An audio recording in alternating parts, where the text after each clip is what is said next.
मन का स्वभाव जो है वो कभी तृप्ति और संतुष्टि नहीं होता। मन कभी संतुष्ट होता ही नहीं है। मन का स्वभाव जो है वो है हमेशा खाली रहना। वो हमेशा और की मांग करता है। परंतु जो हमारी आत्मा है वो तो हमेशा से भरी हुई है। वो हमेशा से आनंद से, प्रेम से, पवित्रता से, शांति से भरी हुई है। लेकिन मन के इस भिखारीपन के कारण हम भी अपने आप को भिखारी ही मान लेते हैं और हम भी मांगने में लगे रहते हैं। तो मन का जो दिया है वो इस तेल से चलता है कि अभी और कुछ मिल जाएगा, आशा रहती है कि और कुछ मिल जाएगा। तो संसारी व्यक्ति क्या करता है, वो मन को भरने में लगा रहता है। वो कहता है किसी तरीके से मैं भर लूँ, चीज़ें ले लूँ, नई नई चीज़ें चाहता है। इसी एक तरफ हम कभी टिकते नहीं, हमें रोज़ बदलाव चाहिए, हमें रोज़ कुछ नयापन चाहिए। क्यों? क्योंकि मन पुराने से तुरंत उब जाएगा।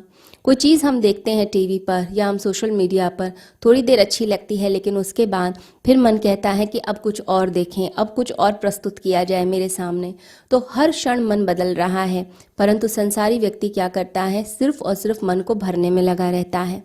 लेकिन जब व्यक्ति देख लेता है संसार की अति में कि यहाँ कुछ नहीं है, तो फिर उल्टी यात्रा शुरू करता है। फिर वो कहता है कि इस मन को तो भरा नहीं जा सकता। फिर वो त्याग की तरफ आ जाता है, फिर त्यागने लग जाता है। जब वो योगियों को देखता है, भक्तों को देखता है, आनंद से नाचते हुए मीरा को देखता है, कबीर के आनंद को देखता है, श्री कृष्ण की बांसुरी को देखता है, उनकी जो ध्वनि है, उनके जो राग है, उनको सुनता है, तो लगता है कि कितना अच्छा जीवन है, ऐसा होना चाहिए। तो फिर वो त्याग करने लग जाता है, त्यागी हो जाता है। फिर भोग से यात्रा त्याग की तरफ चलने लगती है। तो मन को एक तोड़ता है और मन को एक निखारने में लग जाता है।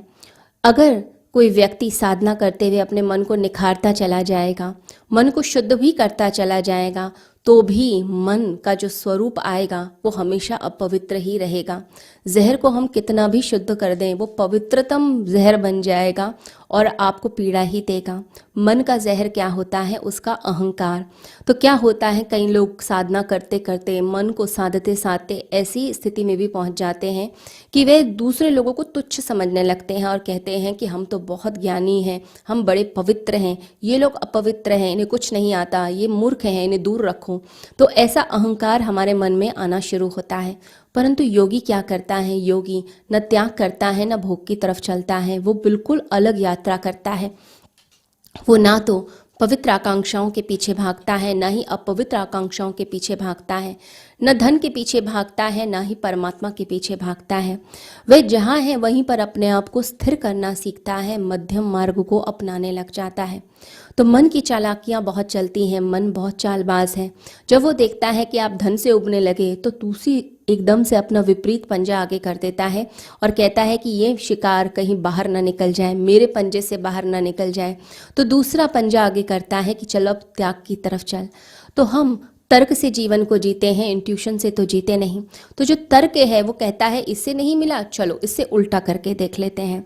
ज़्यादा खा के ठीक नहीं हुए तो अब उपवास करके देख लेते हैं। तो विपरीत की यात्रा होती है। तो त्यागी क्या करता है, बिल्कुल शीर्षासन कर रहा है। जैसा भोगी सीधा खड़ा है तो त्यागी उल्टा खड़ा हो जाता है। लेकिन योगी जो है वो जहाँ है वहाँ स्थिर होता है, क्योंकि उसे पता है कि जो जागरण है उसी में ही जीवन है। वो जाग जाता है, मध्यम मार्ग में रहता है, जाग जाता है। और जैसे ही जागता है उसे अपने अस्तित्व का पता चलता है। लोग ध्यान में भी बैठते हैं तो भी नज़र संसार पर रहती है, तब भी परमात्मा में नहीं लीन हो पाते हैं।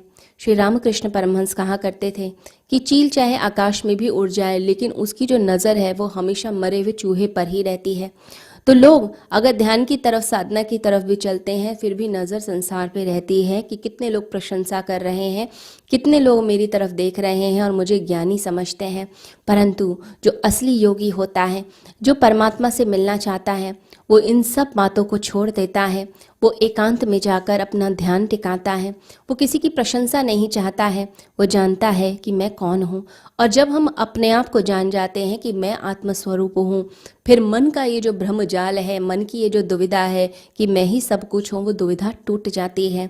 तो मन स्वामी नहीं है। स्वामी कौन है, राजा कौन है, सम्राट कौन है? सम्राट सिर्फ और सिर्फ हमारी आत्मा है। बस इसी का ही ज्ञान हो जाना, इसी को आत्मज्ञान कहा जाता है।